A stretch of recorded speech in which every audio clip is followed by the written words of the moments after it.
Finch of Bacon, as it's known, Mary, Queen of Scots Pillar. You've also got ones that have like a poached egg colour, so basically they're white, and as they get to the top, the tip, they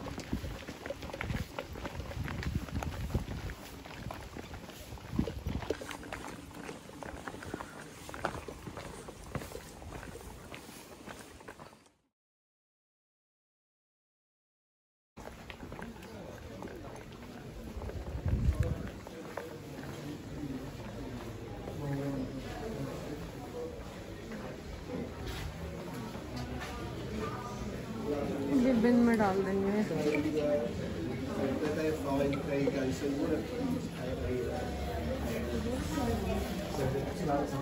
Lovely. So when you're ready, just through there, so there's a exhibition in there. When you're ready, right? Final frontier. Sorry, mate.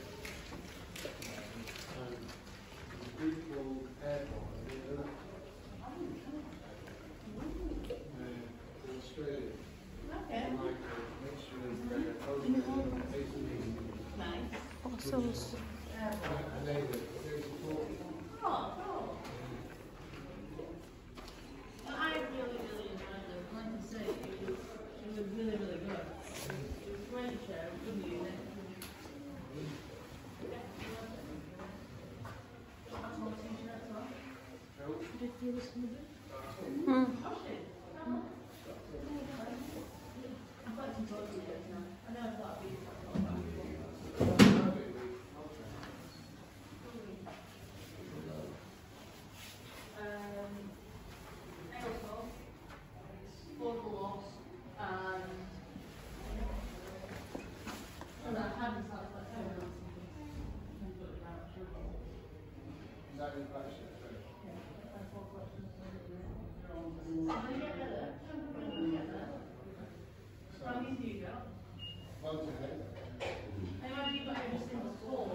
I don't wear it very much. I only wear it like a few.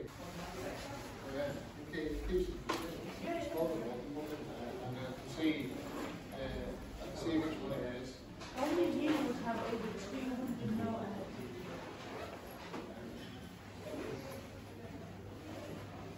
Some are really rare as well. Really. You need someone really clever.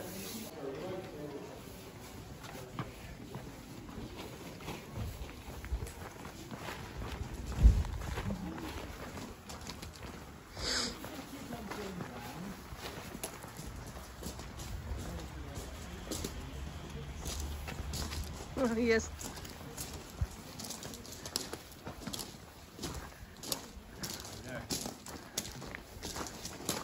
Right, good afternoon everyone. My name is Will. I'll be your tour guide for the next 45 to 50 minutes. Before we head into the cave, there is a couple of safety stuff that we need to go over. There are a couple of low points which I'll warn you about before we hit them. The floor can sometimes be a little bit slippery, so you just need to watch your step. Feel free to take as many photos as you like as we make our way through the cave. However, I ask that 1, you turn flash on your camera off, and 2, that you only take photos when we stop, not when we're moving, just for ease of flow through the cave. And finally, at any of the formations as we make our way through, as touching them can lead to them being damaged. But other than that, welcome to Poole's Cavern. Now, the cave that you're about to enter has been formed around over 2 million years by the slightly acidic rainwater seeping through cracks in the rock made by earthquakes and eroding away the limestone rock that the cave is actually made of. Now, originally to get into the cave, you would have had to crawl. The entrance would have been around 3 foot, 4 foot tall. In fact, here it is right here. This would have been the original entrance into the cave, and then just beyond that wooden fence there, it would have got even tighter and turned into a flat-out crawl for about 10 or 15 metres. However, in 1853, the 6th Duke of Devonshire, William Cavendish, wanted to open Poole's Cavern as a show cave, and he decided that that entrance was far too small for the Victorian visitors. Imagine, they'd be going in their huge dresses and outfits, stalactites. They wouldn't be able to fit through that. Mr. Redfern then used explosives and dug out today's entrance, which is now 6 feet tall and 5 feet wide. The cave itself has been a home to Bronze Age settlers, a worshipping ground for Romans, a hideout for thieves and bandits, and a place for curious visitors like yourself. With that, we're going to make our way into the first chamber. Watch your head on your way in. This is our first waypoint, if you want to follow me.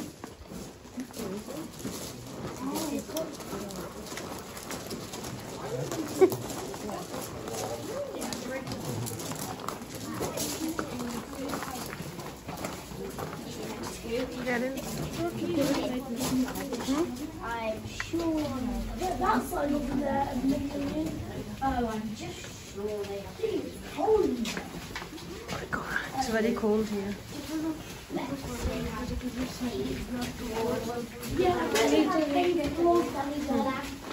I'm sure they have painted floors there.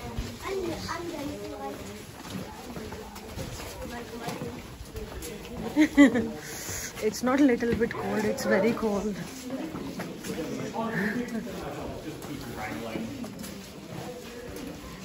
Filling in down here for me, and then you can sort of punch up.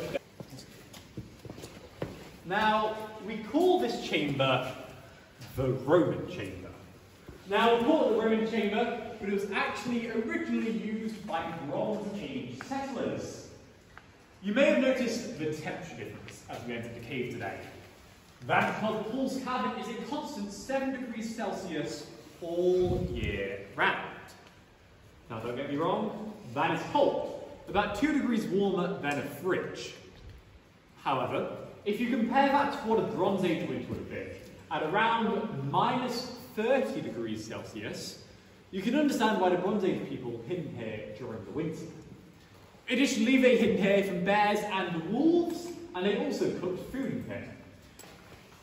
In that fire pit, we found bones from animals such as deer and hare, but also more domestic animals, such as goats, pigs. And then we're going right up to the wall, we're going right into the alcove. Brilliant. Now then, would you believe me if I told you of the cave? That means the Bronze Age people, the Romans and Mr. Poole didn't explore the rest of the cave. It was removed in the 1800s, and we can actually see some remnants of the mud wall on my right. And this mud wall created the chamber that we're in today. We can kind of see how the dome was formed. It started at about there, before making its way over your heads, over mine, all the way around, up and up to the top. If you were to climb to the top height, we're at the end is slightly bent. So we call that a helictite. Why the end is bent like that? We don't know. A couple of theories. The main theory is that we have a constant breeze pattern and quickly translates to the river. So what you're looking at right now is the angle that's the main river. It starts about 2 miles away, max head. It's growing its way from a mile to a mile and a half close to the cave system. Where from there to the Trent, then to the Derwent, and from there to a series of the rivers into the North Sea. Now, I'm going to be honest, it's not much of a river right now, is it? That's because this river is comprised entirely of rainwater. It's over 100 meters long, and it's also been referred to as the cathedral. So it rises to a point in the middle, like a cathedral or a church does, and it also has the echo quality that a cathedral or a church does. And I'm going to need your help to the bottom of the clip there. You can see where that snap happened, which has led some people asking me, why are the stalactites? But we also have our largest stalagmite. Can anybody stop? Right in front of you, here. In what we call the wedding cake, with 2 figures on top. In the chamber, and we make our way through. I'm going to turn on an effect from the chamber that will grab your photos and flash on your camera off.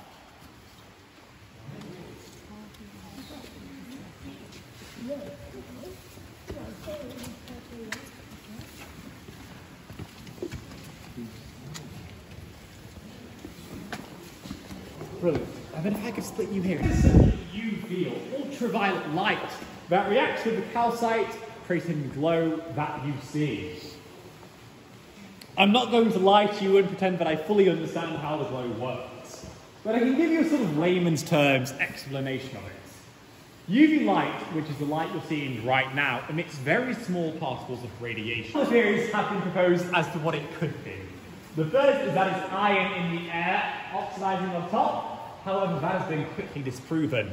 The second and most current theory is that it's some form of bacteria, which creates the orange that you're seeing right now.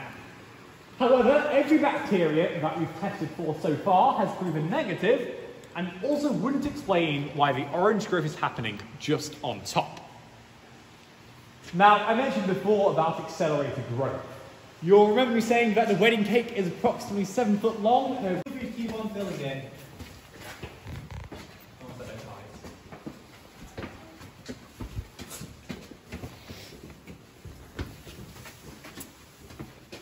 We call this the Mary, Queen of Scots chamber, because legend says Mary, Queen of Scots, came through this cave, saw this rock, got on her knees, kissed it, and declared it the most beautiful thing she had ever seen.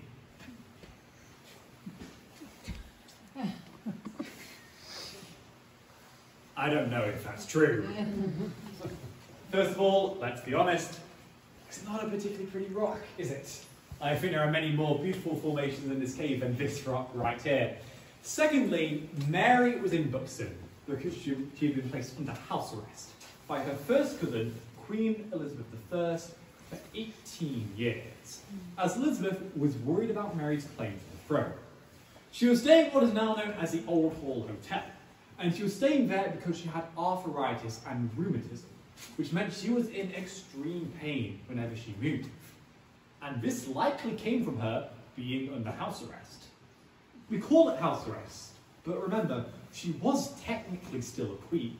So she had a full staff of servants and chefs available to her. She was eating off of golden plates, but she was locked inside for 18 years.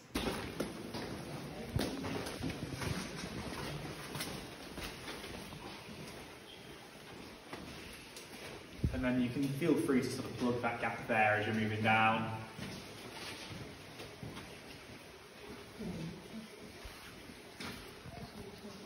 So we call this chamber, feel free to plug that gap there as well if you like. We call this chamber the sculpture chamber, because this formation in the centre of the room that we call the sculpture. We call it the sculpture what we call the boulder choke here. We know this because we conducted some scans on the hilltop. On our 7th scan, we got a hit. So we dug a blowhole, dropped a camera down, and revealed this entirely new cave system, filled with formations just like the sculpture you see before you. Now, we've made a couple of attempts so far, possibly why they broke it off, as they would have seen it glittering like this and quite fairly assumed it was diamonds. Unfortunately though, my manager said that I'd be fired for extortion if I did that scam again, so the lights have to come back on. That does however mean that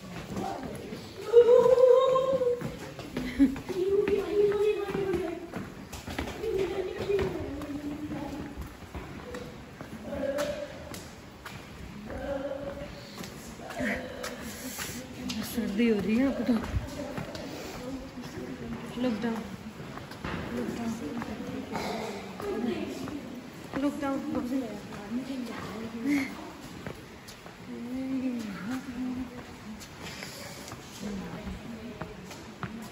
अंदर जाने में हम लोगों को 50 minutes लगे बाहर निकलने में 5 मिनट्स लगेंगे लगता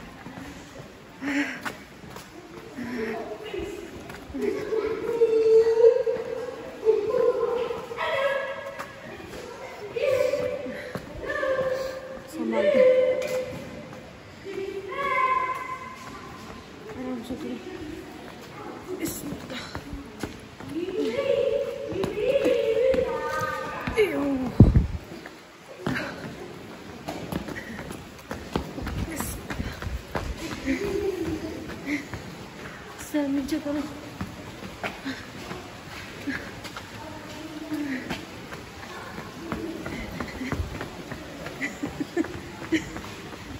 संभाल के बेटे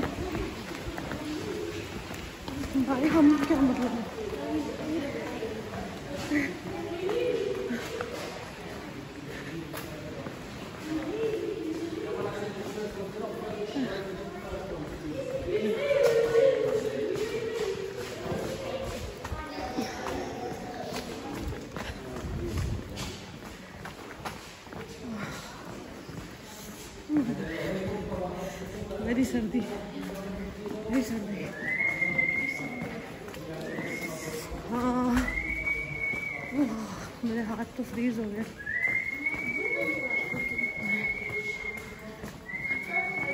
सर बचा के बैठे, थोड़ा नीचे बचा के बचा के बचा के बचा के सर बचा के।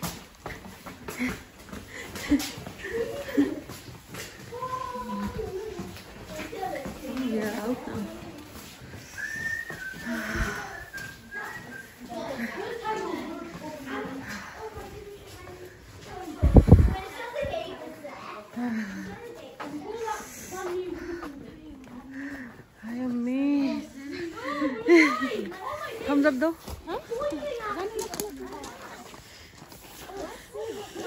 भाई